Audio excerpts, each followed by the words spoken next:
I'm Chris, I'm 66 years old, and my recovery aim is to write another paper for publication in a medical journal. I'm Lynn, I'm 53, and my aim is to keep living a happy and healthy life. I'm Brock, I'm 30, and I want to travel to Europe.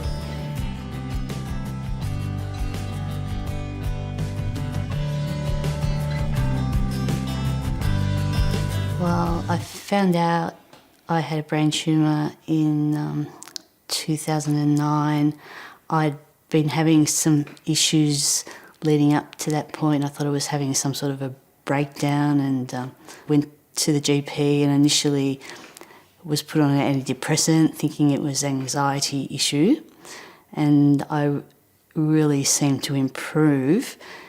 Yeah, so things were going along well, and then it was New Year's Eve and I had an amnesia thing happen. It was, I was making things for a party I was going to, and I came home, I went shopping, came home, bought everything home, and then I went out in the car again, and I don't know why I went out or where I went, and then I started to get headaches and eventually went back to the doctor to get my repeat for my antidepressant. And I told him about that incident, and he said, well, maybe we should get a CT scan just to, rule out the worst case scenario.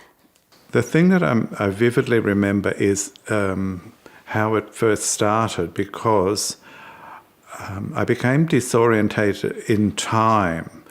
I knew exactly where I was, so it wasn't in place, but only in time. And I actually went to work on a Sunday, and I was trying to get into my office on a Sunday, and by chance a security man came along and reminded me it was Sunday, which I couldn't really understand. How can it be Sunday? Because I thought it was Monday. But I knew exactly where I was and how I got to work and how I could get home again. So that was my first indication that something was wrong.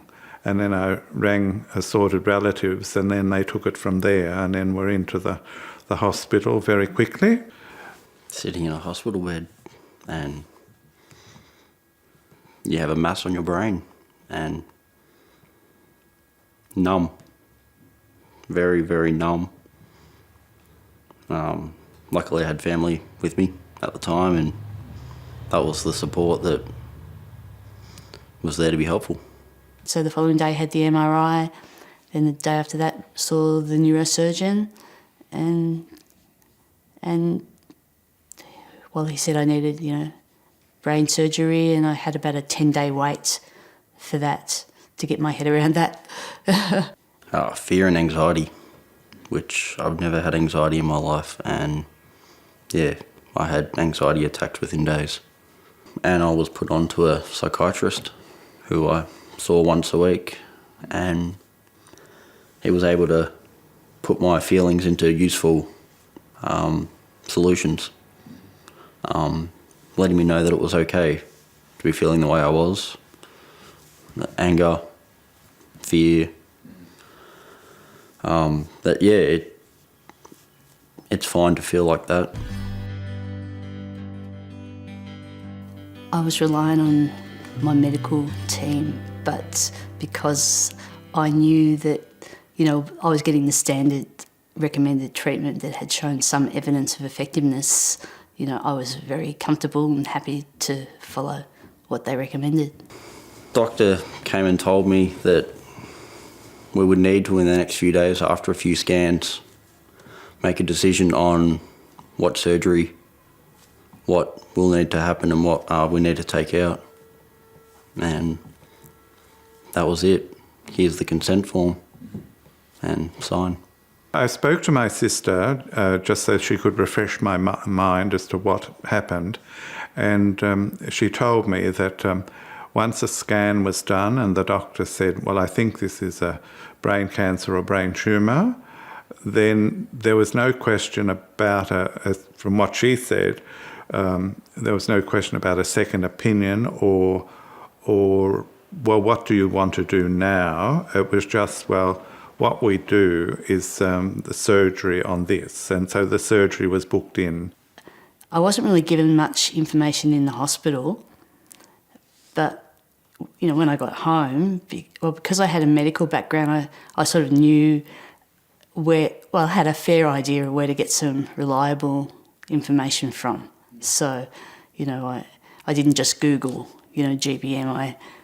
I went to initially the Cancer Council. They have, lots of booklets and fact sheets, and I think even a DVD. So, I had them sent to me, and there's also the Brain Tumour Australia. I think they have lots of fact sheets there, and the Brain Tumour Alliance Australia. So I knew I had, a good starting point together. It's easy to overload, with yourself with too much information and putting yourself in a headspin where you're not understanding and taking in what you need to.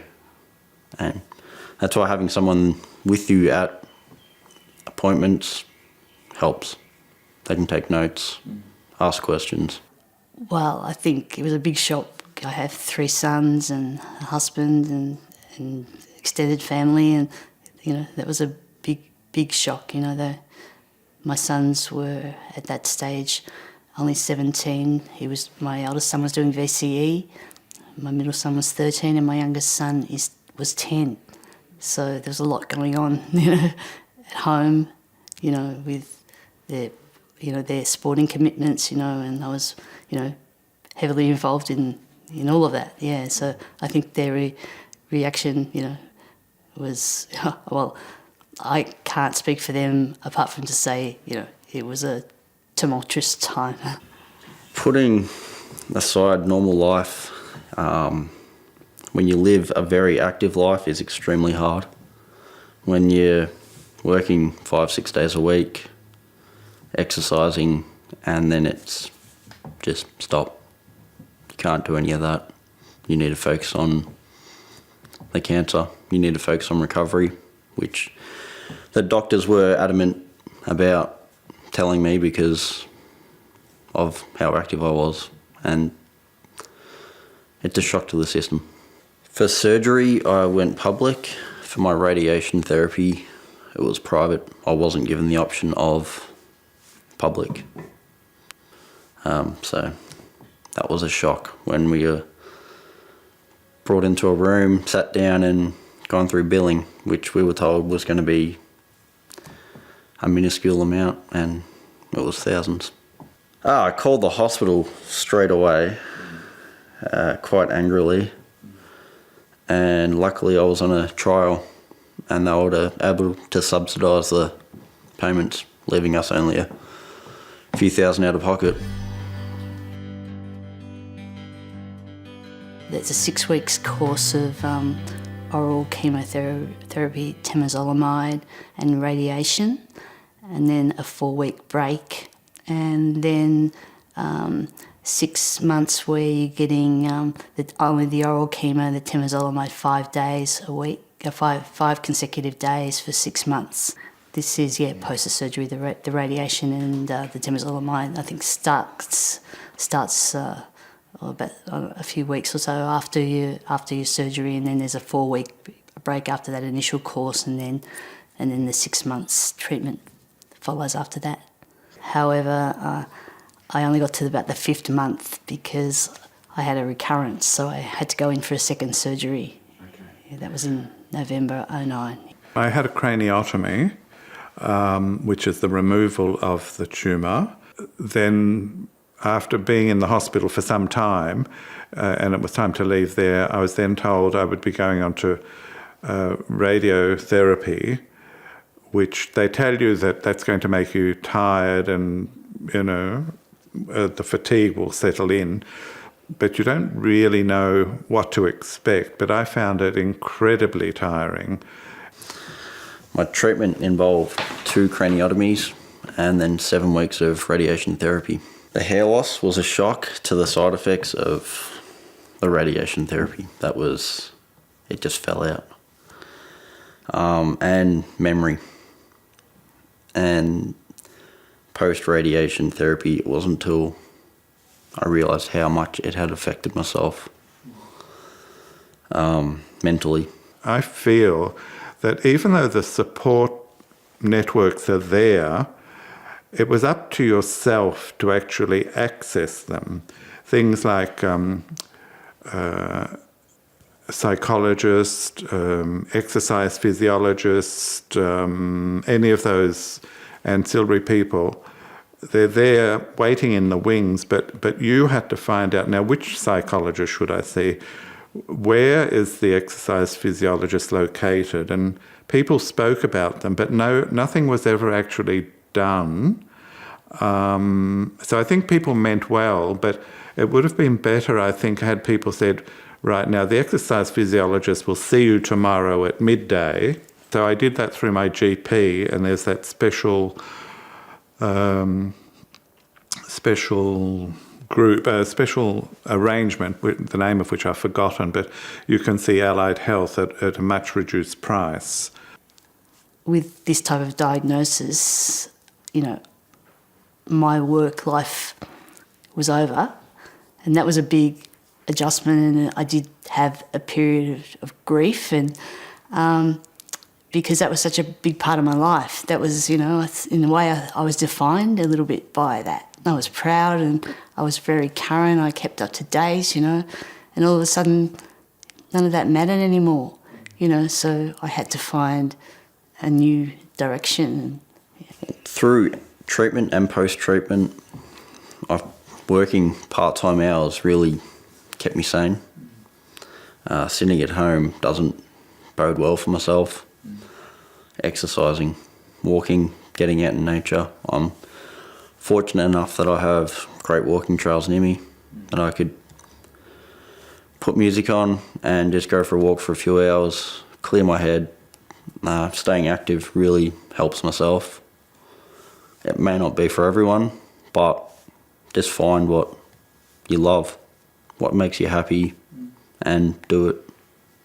I go to the Olivia Newton-John support group, which is held every month, and it's just been excellent, and it's been fantastic to be able to speak to other people who have the same diagnosis, and I actually look forward to going to it each month, and we have a very nice lunch, which is particularly good.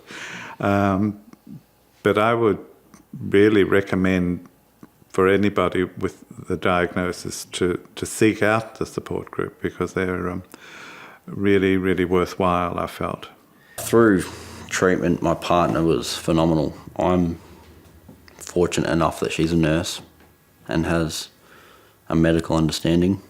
Help me understand the technical terms, what's going on, what might happen. Just help act as a translator, interpreter. And when it comes to an appointment and you're sitting there, you don't have an hour to talk about everything, so you have to jot down what's key and be able to answer those questions quickly.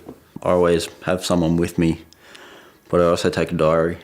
I just jot notes. Even if it's after the appointment, I just jot what I thought was key. Little things like weight, how I felt. Especially in between treatment, I write any issues that I had in that cycle. Just headaches or feelings. Just jot them down, date it, and you've got it there. Before my surgery, I was looking at psychosocial aspects of prostate cancer, and that's what I've done my PhD on. And that was one of my aims, was to finish the PhD, because I was right in, towards the end of the whole study when I was diagnosed. But in the meantime, I've finished and graduated, and that's been something of a milestone. I don't think many people who have got a brain tumour get their PhD, so that's pretty good. Yeah, I think the main things that have helped me now is that eventually I found, via the Cancer Council, I found support that was outside of the home, because everyone else had to go back to their regular life, and here I was isolated at home. I couldn't go anywhere, and I started to probably go a little bit downhill in my mental health, and initially I was doing a cancer phone call, which was like from the Cancer Council of New South Wales. It was a conference call, so there could have been 8 people. But I found that was really difficult with so many people trying to work out who was saying what. And eventually I decided that I needed to find a face-to-face support group, and was surprised that there were a few. And I started going to one, and I think in July 2011, so that's how much after my treatment had finished, and I still go to that one every month. And as a result of that, I get to see and meet people that are going through a similar. We have access to music therapy. I'm in a choir now that I go to every Monday, and I get to sing my lungs out. It's fantastic. And I've done art therapy, and I've just learnt so much. I wish I had have known about that support group earlier. I think there's newly diagnosed patients coming in now, and how valuable that would be to have that, early on, yeah.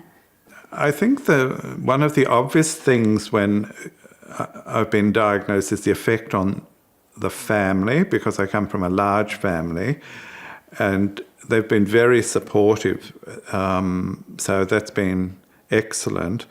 But I think if your affairs are not in order, then there's a problem, because you're leaving a total mess for someone else to work out. So I think it's very important that you sort out all your bits and pieces and get it all organised, so you're not leaving that to somebody else. In my life, I'd always written songs over my life which, relieved some of, the emotions that I was going through, and really I hadn't written a song for many years. And in those weeks and probably that following year, I did start to, realise I can still do that. Currently, I'm working full-time, pretty much living my life as I was pre-diagnosis, apart from chemotherapy every month, but I am happy, married now, been on holidays, looking forward to my next holiday. I am different pre-diagnosis. I think I've grown. I am wary of the future, but I'm happy. And I'm happier now than I was probably before. I would say, ring the Cancer Council, see what's available to you. Also, see a financial advisor. See, what entitlements you may have. You might have, something through your super, or, in my situation, I had a life insurance policy, and when I saw my financial advisor, he said to get paid out on that now rather than later, because the value decreases over time. I think that unless you're in the financial business, you wouldn't know that sort of thing, but also there might be something through Centrelink that you're entitled to. So I think that's, but really don't stay isolated, talk to others. Even through Cancer Council, you can talk with Cancer Connect. That's somebody who's had a similar experience that can ring you, so you don't have to go anywhere. They ring you, and and then they can let you know other things that are available to you. Yeah. This adventure, this journey, as people call it. Always be optimistic, be hopeful, and just live life. Be happy. It's not great to be dealt this shitty card, but just be happy. And yeah, cope.